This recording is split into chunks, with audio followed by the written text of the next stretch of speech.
கோவை மாவட்டம் கணுவாய் பகுதியில் உள்ள அரசு உயர்நிலைப்பள்ளி மாணவ மாணவியர்கள் கணினி துறையில் பாடங்களை எளிதில் கற்கும் வகையில் 25 ஹெட்போன்களை வழங்கிய ஸ்டேன்ஸ் ஆங்கிலோ பள்ளி முன்னாள் மாணவர்கள். கோவை மாவட்டம் வ.உ.சி. பூங்கா பகுதியில் ஸ்டேன்ஸ் ஆங்கிலோ பள்ளி இயங்கி வருகின்றது.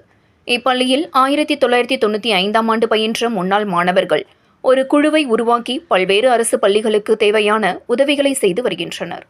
முன்னாள் மாணவர்களின் இப்பணி 30 ஆண்டுகள் கடந்ததை தொடர்ந்த நிலையில் கோவை கணுவாய் பகுதியில் உள்ள அரசு உயர்நிலைப் பள்ளியில் பயிலும் மாணவ மாணவியர்களின் கற்றல் முறையை மேம்படுத்தும் வகையில் மாணவ மாணவியர்களுக்கு ஹெட்போன்கள் வழங்கியுள்ளனர். கணுவாய் அரசு பள்ளி வளாகத்தில் நடைபெற்ற இந்த நிகழ்ச்சியில் ஸ்டேன்ஸ் ஆங்கிலோ பள்ளியின் முன்னாள் மாணவர்களான கதிரவன், குமார், மோகனசுந்தரம், கார்த்திக், ஸ்ரீதர் உள்ளிட்ட முன்னாள் மாணவர்கள் சுமார் 12,000 மதிப்பிலான ஹெட்போன்களை கணுவாய் அரசு பள்ளியின் தலைமை ஆசிரியை கௌரி நாயகியிடம் வழங்கினர்.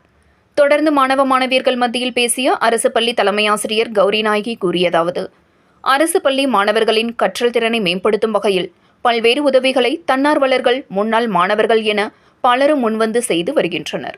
இதன் ஒரு பகுதியாகவே ஸ்டேன்ஸ் ஆங்கிலோ பள்ளி முன்னாள் மாணவர்கள் நமது அரசு பள்ளி மாணவ மாணவியர்களுக்கு தேவையான கல்வி உதவிகளை வழங்க முன்வந்துள்ளனர்.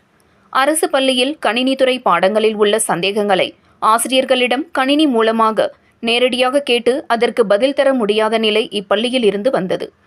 ஆனால் தற்போது இவர்கள் அதற்கு தீர்வாக 25 ஹெட்போன்களை வழங்கியது கற்றல் திறனை கூடுதலாக மேம்படுத்தும். அதற்கான நன்றிகளை தெரிவித்துக் கொள்வதாக தெரிவித்தார் என்பது குறிப்பிடத்தக்கது.